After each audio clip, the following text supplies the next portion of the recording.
The other side then. Alright. That's it, just get me back. Right.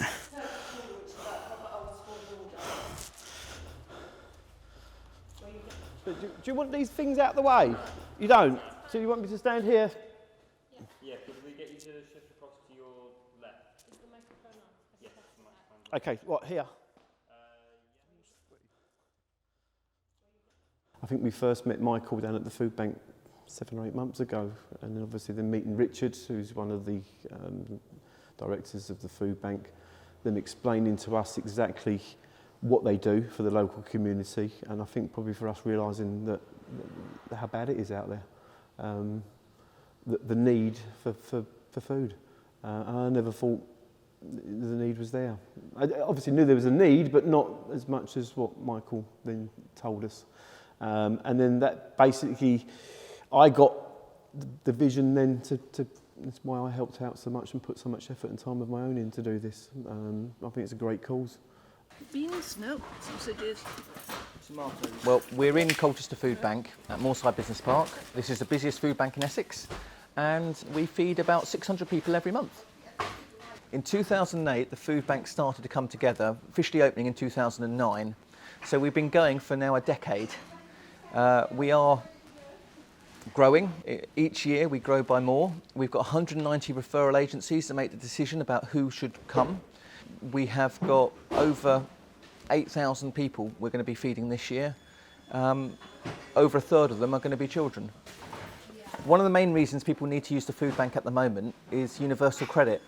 There's a 5-week wait from the initial payment till it's being processed, and you can get an advance payment, but you've got to ask for it, and there is a slight delay, and there has been cause and concern because things have taken longer than 5 weeks as promised. So one of the things we'd like to do is reduce the 5-week wait. One of the other things that we're concerned about is a 2-child limit, where people coming into the system who've got more than 2 children struggling, and we don't think it's fair on the children. Thank you.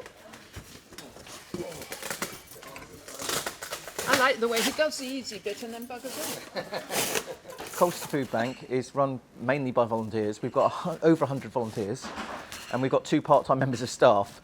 And generally, the volunteers organise the staff so that things can happen, and the staff's time is best used, and that we help as many people as we possibly can.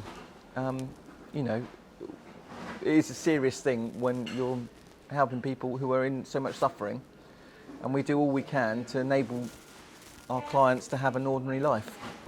As a survivor of child sexual abuse, for me, giving people choice, enabling them to make their own choices, enabling them not to be at the prey to sex poverty or to food poverty, such a thing that they can be taken advantage of or abused, is so powerful and so important, because we've got to give people back their dignity, and we've got to give them the safety so that they can live their lives and not be a prey to abuse and not suffer.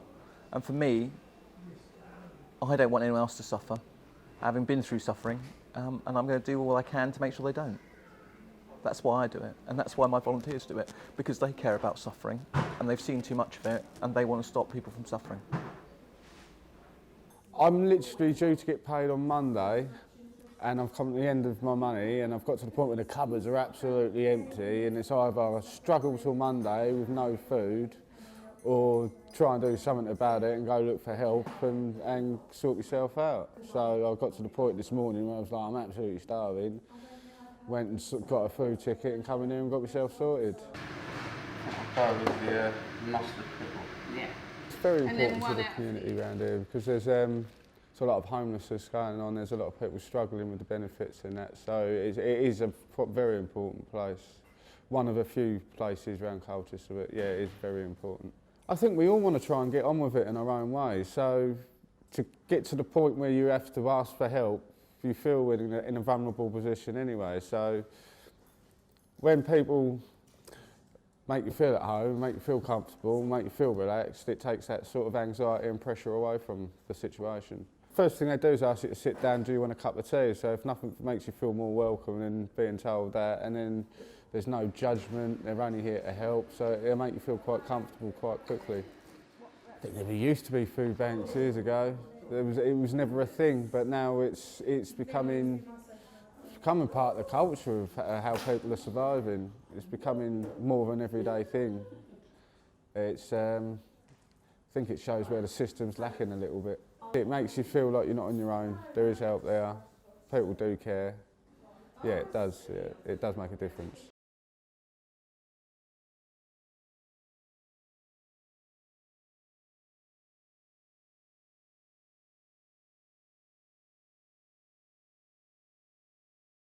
My name is Richard Priest. I'm a trustee at the Colchester Foodbank. I have been for 10 years, but I'm also a director at Cardea Homes, and we're working in partnership with the food bank.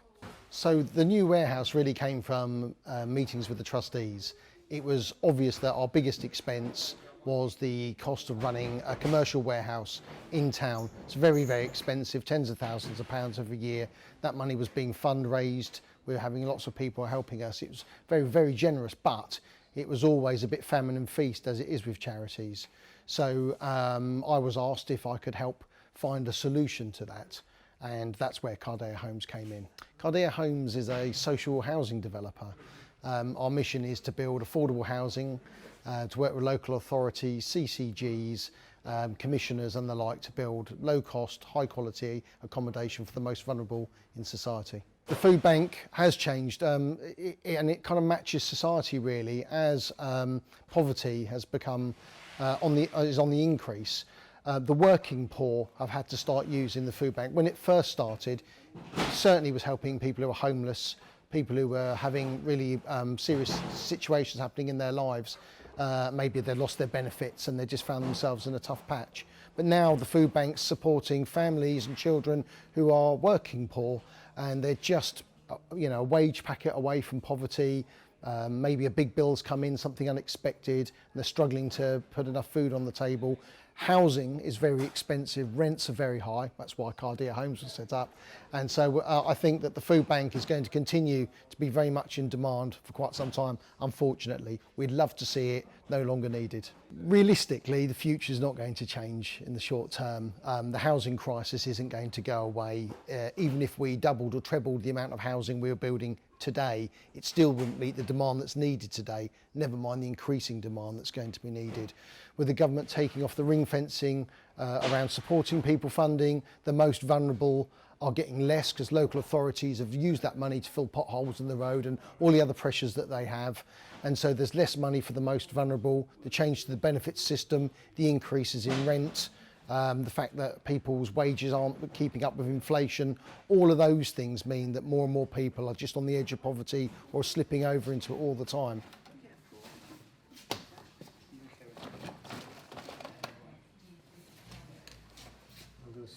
You wouldn't take that box off the top there? Yeah, yeah. I don't know what that is. It's a shower. It's a net.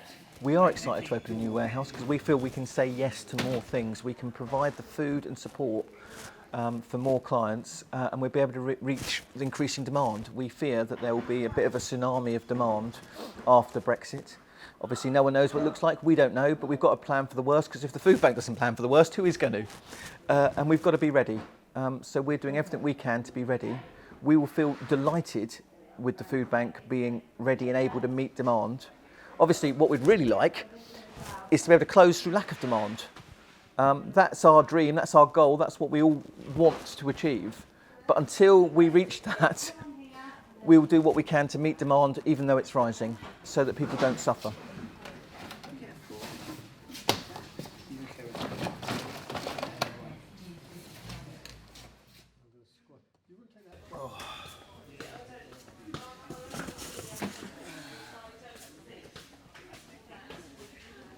So when we went looking for a warehouse, the first port of call was the local community, which I've been very good friends with Sue and Lionel now for the last 15, 20 years. My first port of call was to come and speak to them because I knew they had warehouses. And through doing work for previous companies up here, I knew there was a couple of warehouses that were sort of empty. Run down, derelict. So I approached Sue and Lionel and told them what we was doing, And then I had a call off of Lionel and said to come up and have a chat. So we had a chat, and then they took me around to a couple of the units that are on their property, and that's when we poked our heads through the door of this one, which was the better out of the two. And then taking the decision to say, right, okay, if you let us have this, we will do it up to a certain standard as long as you let the food bank use it for their business for the next 10 or 15 years, however long they want to use it for. But we under the impression that they gave us that we have to do all the work, which we said to them in the first place. That's how we would go about it. And then obviously ascertaining whether the warehouse was suitable, whether it was the weatherproof, etc., and things like that. So that was the case of then calling in Terry from Hybrid Roofing. So I think the first people that we approached, if we went in order, after Terry had finished his cladding, was the carpenters to build this partition wall around where you can see this kitchen at the moment, plasterboard it, plaster it, put the window in, and then the plumbers to come and put the first fixed plumbing in. Popped down to Howden's and spoke to the manager down there and explained to them that we would like a kitchen. Is there any chance of donating a kitchen for the warehouse? And got an excellent response from the manager, who literally within about 30 seconds of me speaking to him, donated a whole kitchen. From the taps to the sink to the cupboards to the drawers, everything all supplied for nothing, free of charge. I think the local community support has been fantastic. There was not one company that said no. It didn't take long at all. It was sometimes 30 seconds, sometimes a minute, sometimes 2 to 3 minutes of speaking to someone. For them to go, right, we'll help. Brilliant, absolutely brilliant. Well, without all the volunteers who support the food bank, there would be no food bank, and they're all from the community. So they're people who've experienced challenges themselves in life, want to help others. They're people who are retired and want to come and support the work of the food bank and give something back to society. So without all of that help, all of that support, the food bank wouldn't be able to operate. Without the generosity of businesses and local people giving to the food bank, which are all part of the community, the food bank wouldn't be able to operate. And so I think Colchester Foodbank has very much become part of the landscape, particularly around social issues. It's on the map, everyone knows about it, knows what a great cause it is, and we're very blessed with the amount of volunteers and support that we get locally.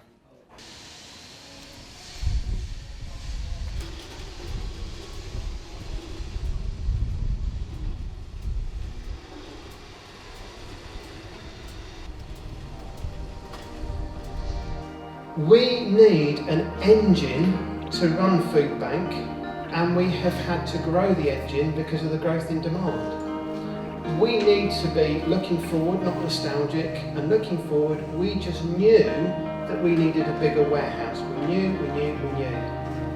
And maybe I'm a bit fickle, but I just thought, surely there's some business that is out there that can help us. And that has been my prayer for 10 years. 10 years we've gone down blind alleys and it hasn't happened. And I want to say a huge thank you to Cardea Homes, not just for giving us a patronising pat on the back, but actually saying, this three-legged race, we'll stand beside you, we're up for it. And at the same time, I want to say, why can't this be the new normal? Instead of social entrepreneurship being strange, why can't we say, actually, we can all just lean a bit forward and be part of the solution?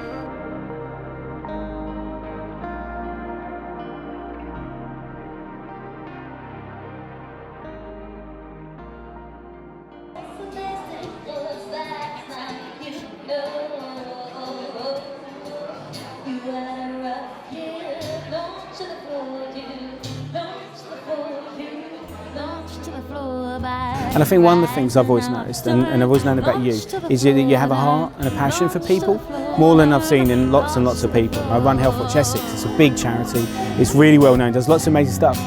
But yet, the invite to come here and see what you're doing that changes people's lives is just amazing. It's just a great opportunity. It's great to see you and your team and what you're doing.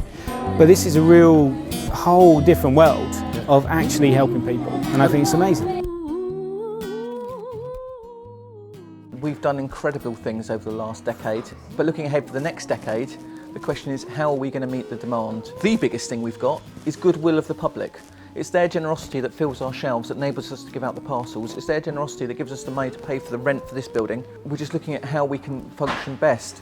Certainly, when people like us on Facebook, or support us on Instagram or Twitter, when they share our posts, when they donate foods and toiletries that we need, it makes a real difference to people and their lives. There are lots of things you can do, things for free, just sharing awareness about what the food bank does, and things that cost money by donating money, or every time you shop donating a can or a carton, or if you've got time and you can always donate time. But if you're able to support us and help us, we will be delighted.